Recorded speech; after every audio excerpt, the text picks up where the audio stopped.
Welcome to the X Corner. I'm here to add that little mutation to the SuperHeroCrew still. I'll be covering the X comics for the week of May 1st, 2019. This week we have 5 comics.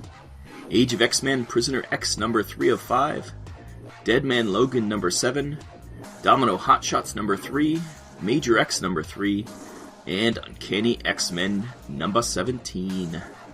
Spoilers, of course. We'll start with Age of X-Men Prisoner X number 3, written by Vida Ayala, art by Germaine Peralta. Bishop narrates as he starts to piece together who is behind the weird stuff in the prison. As he does, Gabby starts to remember her real past and rejects it as a trick by a nearby psychic. She pops her claws, even without her healing factor, but is stopped from causing too much trouble by Beast. Beast is remembering too, but every time he thinks too hard, he has uncontrollable rage. Danny eases him though, and she hears the laughter that's been plaguing Bishop and starts to lose it. Meanwhile, Lorna has seen her true reality and is raging out too. Danny grabs the keys from the guards trying to restrain her, and Lorna is able to get out of her power dampener and goes crazy. She blasts the guards and Danny, but suddenly everything is back to normal. Danny is the only one who remembers what just happened and is plagued by the laughter. Back in his cell, Bishop is talking to the person in the next cell, the man behind the laughter and chaos, Legion.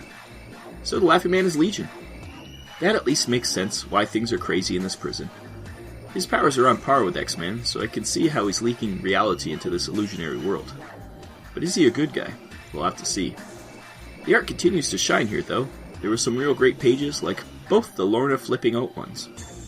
7.5 out of 10. This is probably the best of the minis, maybe. It is right now, at least. Then there is Dead Man Logan number 7, written by Ed Brisson, art by Mike Henderson. Logan is back in the wasteland and finds out he's in Florida, much to his dismay. He immediately gets into a tussle with some yokels and steals their Mad Max truck after cutting off some appendages. He cuts a path of destruction across the ex-US until he runs into a mine and is captured. The guys who captured him don't want to kill him though. Quite the opposite. They want him to heal, so they can keep cutting off pieces of him for food. Just his luck, he got caught by cannibals. Dinner is interrupted by another Mad Max car, which wipes out the cannibals. The car is driven by Danny Cage, and she's accompanied by the Hulk baby, Logan saved. But it turns out it's been 7 years since he left, and the Hulk baby is a bit of an oversized killy toddler. Meanwhile, on his tail, back in Florida, a resurrected Sabretooth is after Logan. Logan tearing his way across the wasteland in a Mad Max truck was cool, and I wish I'd seen that longer. The cannibals eating him was very disturbing. I wish the reveal of who saved him, and also who was hunting him, were people I actually cared about. But what can you do? Sabretooth being dead was the best part of Old Man Logan. Oh well, still fun comic, in a Garth Ennis sort of way. 8 out of 10. Then we have Domino Hotshots number 3, written by Gail Simone, art by David Beldian and Michael Shelfer. Diamondback blew up the ship to kill an Iron Man drone last issue, and now she probably is regretting it. The plane is going down, and Domino is about to fall out. Diamondback risks herself to save Domino before Outlaw somehow supercharges another drone to lessen the crash. They do go down hard, though. Once on the ground, Domino, Outlaw, and Diamondback share a moment and a hug, while Black Widow talks Tony Stark into letting them handle the artifacts since they can't trust anyone to misuse it. He relents and starts to use his drones to fix their ship. Diamondback suddenly goes and makes out with Deadpool for some reason. Domino once again demands everyone to swear that they're all going to get the artifact to save humanity, and not for whomever they work for. Everyone relents, but they did that last time, so whatever that's worth. Tony says there are 3 power signatures heading towards the artifact, so the team rush to the rescue, and are met by 3 AIM Sentinels. They fight and are getting their butts kicked until Outlaw grows to the Sentinel size with magic celestial grow powers, and beats the crap out of them. Which is all good until they realize Outlaw's got infected when she punched the infected doctor, and now most of them have touched Outlaw and are affected too. This issue seemed a little disjointed. There are scenes that sort of came out of nowhere. Why did Diamondback suddenly need to make out with Deadpool? It was funny, but there was no groundwork laid for it. Bear slapping Domino was weird too. I guess they're mostly all infected now, and that might affect their personalities. Did Black Widow touch anyone? I do love the relationship between Domino, Diamondback, and Outlaw though. If any of them die, I will be mad. They are the core of this book, and the Domino series before, and I wish they hadn't shoehorned the others in. especially the Silver whatever her name is. It never said in this issue, because she is useless. AIM Sentinels were fun though. I think Sentinel tech must be free on the internet because everyone seems to be getting their own versions. 7 out of 10. Next we have Major X number 3, written by Rob Liefeld and art by Whilce Portacio. Major X and Cable make it back from their explosion last issue. Surprise. Cable was able to steal some time travel tech, but they only have enough for 2 people to travel twice. That sounds familiar somehow. Cable and Wolverine are left behind as Beast and Major X go off to try and find Essential, whatever his name is. They track the Essential back to the bad guy's base in the lighthouse from the Agents of S.H.I.E.L.D. TV show, but maybe it's been around before that, I guess. Anyway, they found Dreadpool and his group of Image comic rejects and they fight. Major X and Dreadpool fight, and Major X seems to have gotten the upper edge. That is until he is smashed by an unseen force.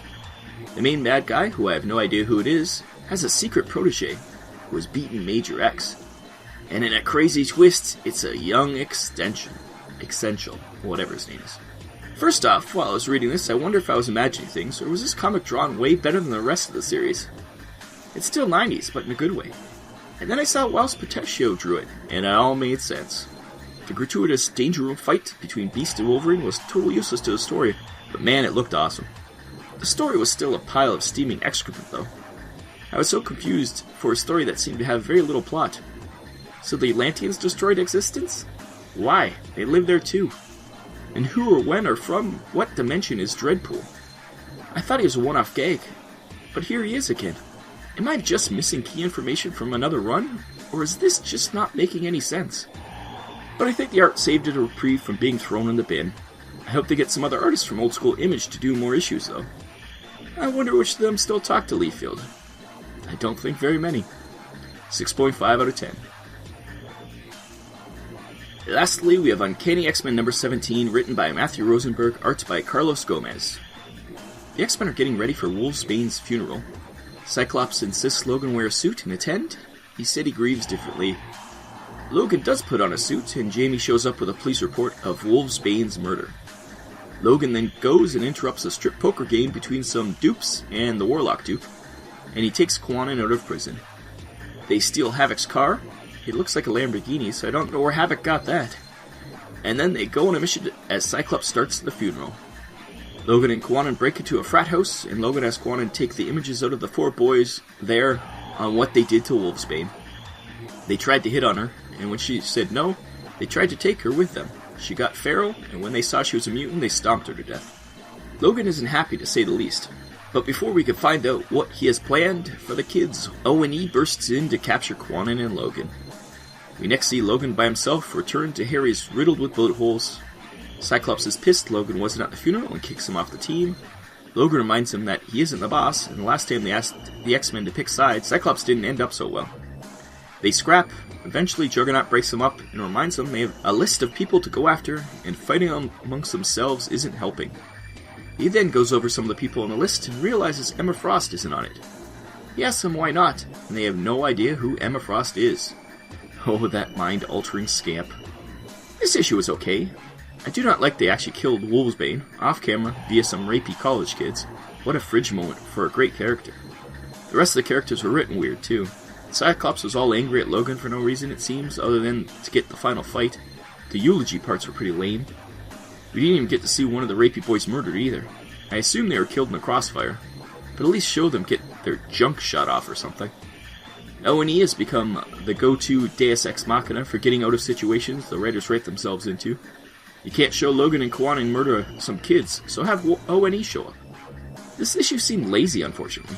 I wonder if this is when Rosenberg found out he's off the book soon.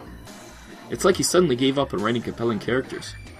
The end did make up for it a lot. First, I'm glad they let Juggernaut join, and second, the reveal of the X-Men not knowing who Emma Frost was great. Still, for an Uncanny book, I wasn't happy. 6.5 out of 10. Who would have guessed that Old Man Logan getting eaten and an Age of X-Men book would have been best of the week, and Uncanny being one of the worst. I gave it the same score as Major X. I was so disappointed. I need a week to cool down. Maybe next week will make everything better. One can hope.